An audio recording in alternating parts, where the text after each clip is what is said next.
Hello दोस्तों, welcome to my YouTube channel concept मस्ती। आप सभी दोस्तों का मेरे यूट्यूब चैनल कॉन्सेप्ट मस्ती पे स्वागत है।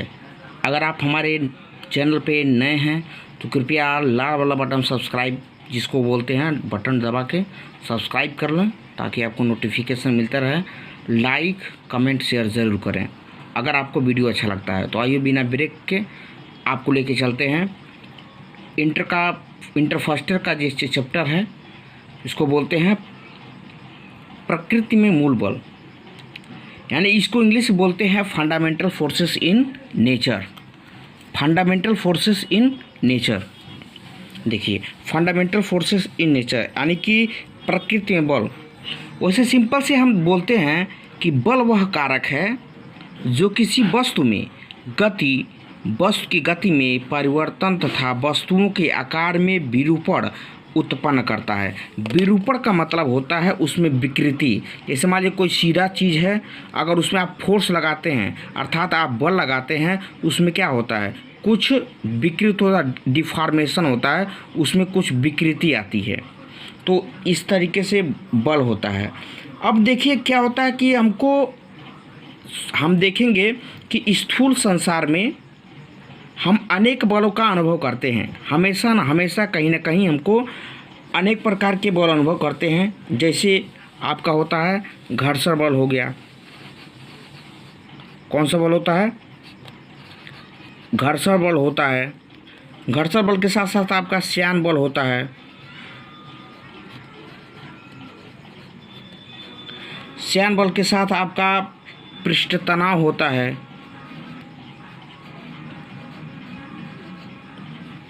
इस तरीके से आप पृष्ठतना हो गया, मांसपेशी बल हो गया तथा गुरुत्वाकर्षण बल हो गया, आवेशित मध्यों के मध्य लगने वाला बल हो गया, लोहे पर चुंबक द्वारा लगने वाला बल हो गया। बहुत सारे बल आपको देखने को मिलते हैं। लेकिन इसमें से जो आपका फंडामेंटल बोलते हैं, मूल बल किसको कहते हैं, तो उसको आप चार भागों में डिवाइड करते हैं। वो जो चार बल हैं क्या क्या हैं देखिए एक बार। पहला होता है आपका गुरुत्वाकर्षण बल, जिसको इंग्लिश में बोलते हैं ग्रेविटेशनल फोर्स। क्या बोलते हैं? Gravitational force. आपका जो दूसरा होता है विद्युत चुंबकीय बल। इसको इंग्लिश में बोलते हैं इलेक्ट्रोमैग्नेटिक फोर्सेस। क्या बोलते हैं? Electromagnetic forces. और तीसरा जो होता है प्रबल नाभिकीय बल, इसको बोलते हैं स्ट्रांग न्यूक्लियर फोर्सेस। और जो चौथा होता है क्षीण नाभिकीय बल। क्षीण मतलब होता है एक तरीके से कमज़ोर बोल सकते हैं इसको आप, अथवा दुर्बल बोल सकते हैं। तो क्षीण नाभिकीय बल को इंग्लिश में बोलेंगे वीक न्यूक्लियर फोर्सेस। तो आइए अब हम जानते हैं कि गुरुत्वाकर्षण बल किसको कहते हैं। गुरुत्वाकर्षण बल किसको कहते हैं उसके बारे में हम जानकारी देते हैं। तो पहला आपका हम हेडिंग डालते हैं मूल बल का। पहला जो टॉपिक है गुरुत्वाकर्षण बल। क्या बोलते हैं? गुरुत्वाकर्षण बल।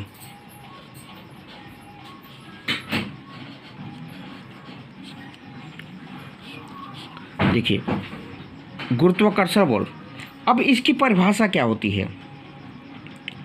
इंग्लिश में इसको ग्रेविटेशनल फोर्स बोलते हैं।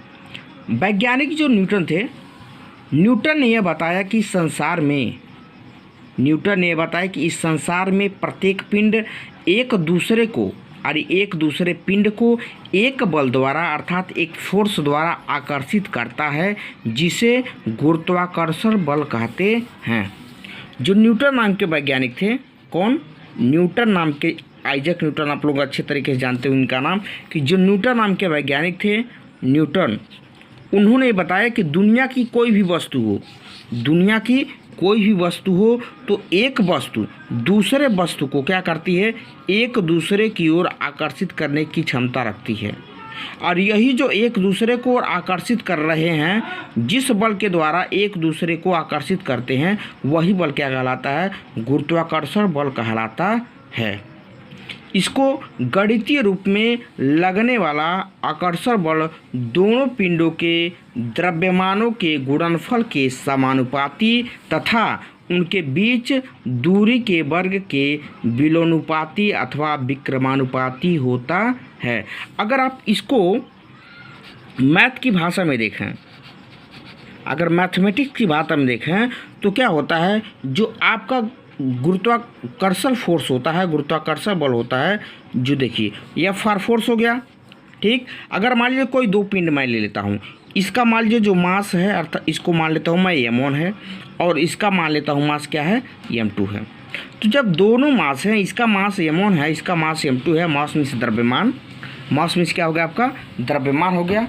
तो इस तरीके से क्या बोल सकते हैं इसको, तो मास m1 है, मास m2 है, तो ये बोल रहा है कि जो गुरुत्वाकर्षण फोर्स होता है इन गणितीय रूप में इन दोनों मासों के द्रव्यमानों के गुणनफल के अनुक्रमानुपाती होता है। मीन्स इसको इस तरीके से बोल सकते हैं आप गणितीय भाषा में, F is directly proportional to m1 into m2, अर्थात दोनों मास क्या हो गया, m1 हो गया और m2, दोनों का गुणनफल m1 इंटू m2 हो गया।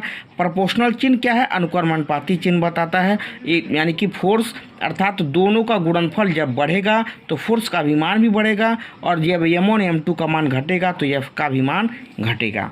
और क्या बोल रहा है कि अगर वस्तुएं कितनी दूरी पे हैं अथवा कितनी दूरी पे नहीं है, इन चीज़ों पे भी डिपेंड करता है। तो क्या डिपेंड करता है कि जो F होता है, अगर इनके बीच की दूरियां जो R हैं, इनके बीच की दूरियां अगर R हैं, अगर इनके बीच की दूरी जितनी होती है उसके क्या होता है, व्युत्क्रमानुपाती होता है, वर्ग के व्युत्क्रमानुपाती होता है, अर्थात F is directly proportional to 1/r²। इसी को बोलते हैं इन्वर्सली प्रोपोर्शनल अर्थात व्युत्क्रमानुपाती।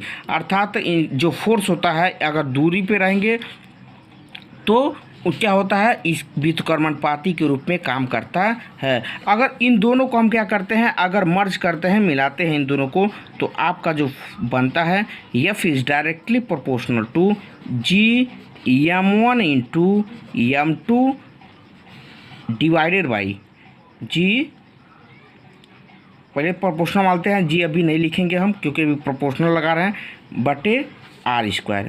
F is directly proportional to m1 m2 divided by r² हो गया। अगर आप प्रोपोर्शनलिटी चिन्ह हटाते हैं, जो प्रोपोर्शनलिटी चिन्ह होता है ये आपका है, इसको हटाते हैं तो आपका आएगा F is equals to G, इसके स्थान पे जब हटाएंगे तो बराबर लिखेंगे यहाँ पे, और इसको हटाने के बाद कोई कांस्टेंट लिखते हैं, इसके जगह पे कोई कांस्टेंट अथवा नियतांक लिखते हैं, तो इसका आपका G हो गया। उसके बाद से आप इसको लिख देंगे F बराबर G m1 m2 आपका था ही डिवाइडेड बाई r²।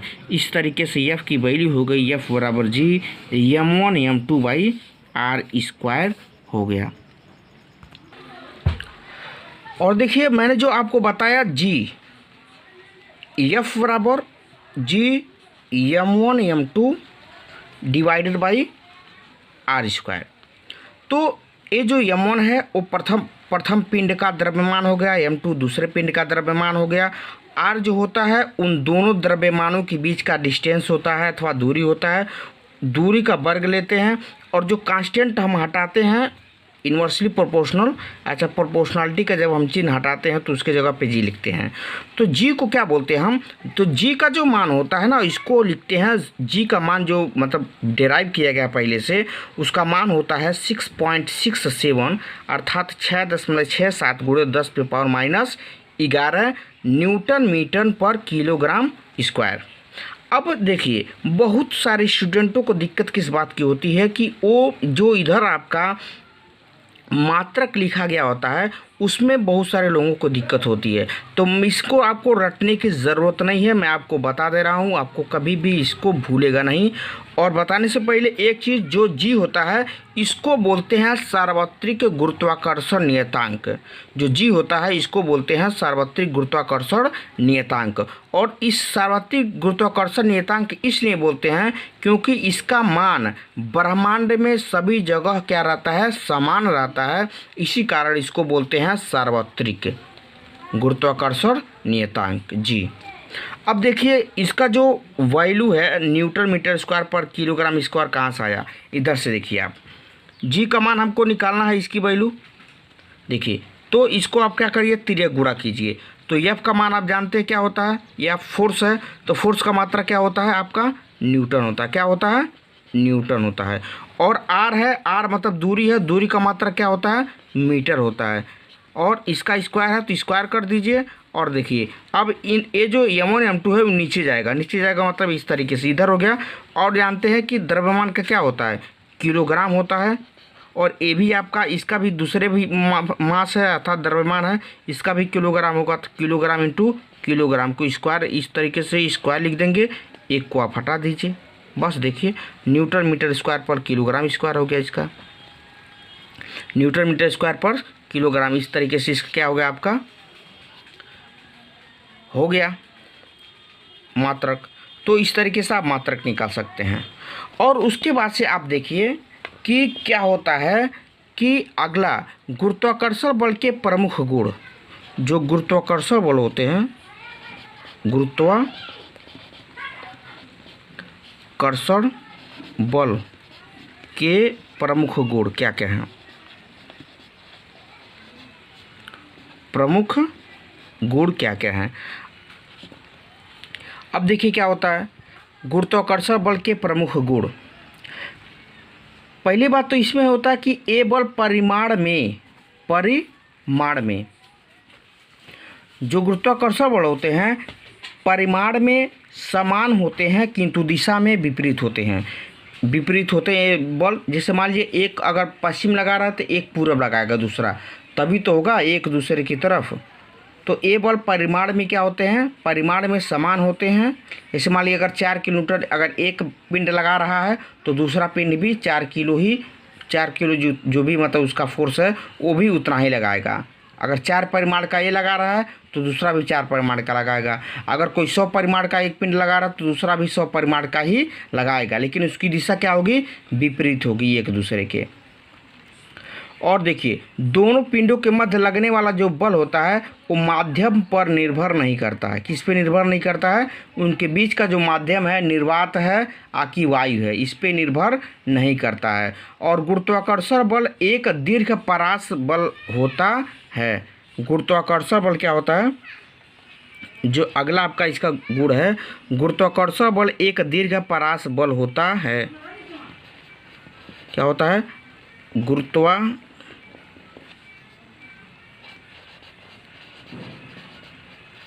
जो गुरुत्वाकर्षण होता है, गुरुत्वाकर्षण बल एक दीर्घ परास बल होता है।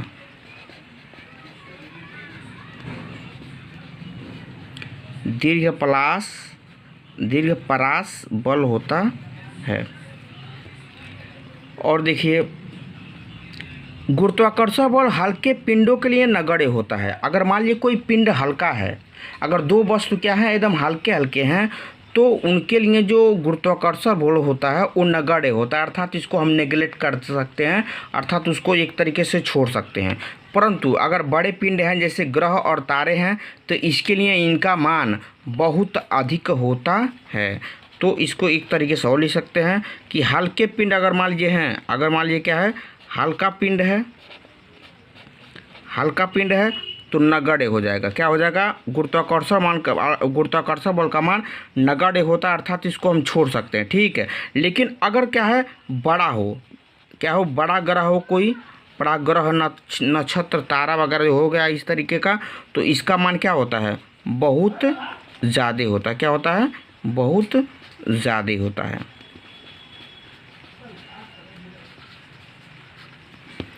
ठीक, इस तरीके से आपका गुरुत्वाकर्षण बल फंडामेंटल जो बल होते हैं उसके अंतर्गत आपका आता है। अब देखिए, अब आपका दूसरा क्या आता है, विद्युत चुंबकीय बल आता है। विद्युत चुंबकीय बल, इलेक्ट्रोमैग्नेटिक फोर्सेस। तो अब देखिए विद्युत चुंबकीय बल किसे कहते हैं, विद्युत चुंबकीय बल किसे कहते हैं, विद्युत चुंबकीय बल किसे कहते हैं, इसको जानते हैं।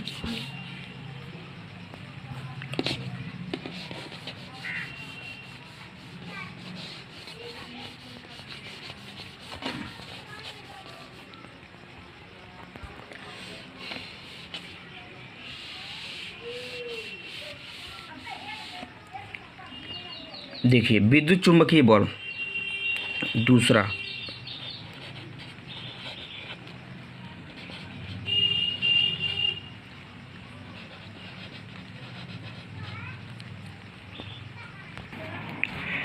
नेक्स्ट आपका आता है विद्युत चुम्बकीय बल। विद्युत चुम्बकीय बल होता है, इसको हम बोलते हैं इलेक्ट्रोमैग्नेटिक फोर्स। तो विद्युत चुम्बकीय बल क्या होता है, और ये विद्युत चुम्बकीय बल क्या होता है कि विद्युत चुम्बकीय बल आवेशित कणों के बीच कार्य करने वाला बल है। क्या होता है, जो विद्युत चुम्बकीय बल होता है आवेशित कणों के बीच कार्य करने वाला बल है। इसको मैथमेटिक्स के भाषा में अगर इसको लिखना चाहें तो गणितीय रूप में क्या होता है, गणितीय रूप में दो आवेशों के मध्य लगने वाला आकर्षण या प्रतिकर्षण बल आवेशों के गुणनफल के समानुपाती। देखो आवश्यक गुणनफल के समानुपाती। देखो मान लियो अगर एक कोई है, इसका चार्ज Q1 है और दूसरे का चार्ज क्या है, Q2 है। एक का चार्ज Q1 दूसरे का चार्ज Q2, तो दोनों आवेश का, आवेश इसको चार्ज बोलते हैं अथवा आवेश बोलते हैं। तो Q1 दोनों आवेशों को गुणनफल के अनुक्रमानुपाती हो गया, यानी Q1 Q2 का गुणनफल हो गया। इसका अनुपात यानी कि F is directly proportional to Q1 Q2, और इनके बीच के दूरी के वर्ग के व्युत्क्रमानुपाती होता है, अर्थात F is inversely proportional to R², अर्थवा F is directly proportional to 1/R²। इस तरीके से हो गया। अब दोनों को जब हम मर्ज करेंगे तो यहाँ से आपका आ जाएगा F is directly proportional to Q1 Q2/R²। जब हम इस चिन्ह को हटाएंगे, प्रोपोर्शनलिटी चिन्ह को हटाते हैं, तो इसके जगह पे बराबर लिखते हैं और इसकी जगह पे हम कोई नियतांक अथवा जो नियतांक होता है उसको रखते हैं। तो जब हम इसको हटाएंगे तो इसके जगह पे आ जाता है 1/F इक्वल्स टू 1/4πε0। इसको बोलते हैं 4πε0 बोलते हैं इसको। Q1 Q2 आपका हाई है, Q1 Q2 हो जाएगा, डिवाइडेड बाई R² है, R² हो जाएगा। अब देखिए जो 1/4πε0 होता है, इसकी जो वैल्यू होती है 9 × 10⁹ होती है। क्या होती है, 9 × 10⁹। और आपको मात्रक के लिए मैं बता दिया, F का मात्रक न्यूटन होता है, इसका मीटर स्क्वायर हो गया। और जब इसको नीचे लेके आएंगे तो इसका मात्रक होता है कूलाम। क्या होता है, कूलाम होता है। क्या होता है, कूलाम होता है। तो इसको लिख सकते हैं न्यूटन मीटर पर कूलाम स्क्वायर, ये नियतांक होता है। और इस तरीके से आपका ए हो गया। अब इसके बाद से आपका क्या बोलते हैं कि इसके गुण क्या क्या होते हैं। तो विद्युत चुम्बकीय बल के कुछ गुण होते हैं। तो कुछ गुण क्या क्या होता है इस पे ध्यान देते हैं। एक क्या होता है, यह आकर्षण व प्रतिकर्षण दोनों प्रकार का होता है। दूसरा क्या होता है, यह संरक्षी बल है, अर्थात संरक्षी बल है। तीसरा क्या होता है, यह बल भी दीर्घपरास बल होते हैं। और चौथा क्या होता है, यह एक केंद्रीय बल है। क्या है, केंद्रीय बल है। और पांचवा इसका जो गुण होता है, विद्युत चुम्बकीय बल दो आवेशित कणों के मध्य फोटान के आदान प्रदान के कारण उत्पन्न होता है। किसके कारण उत्पन्न होता है, विद्युत चुम्बकीय बल दो आवेशित कणों के मध्य फोटान के आदान प्रदान के कारण उत्पन्न होता है। इस तरीके से आपका ये है। अगर आपको वीडियो अच्छा लगा तो लाइक कीजिए, कमेंट कीजिए, शेयर कीजिए। Thank you.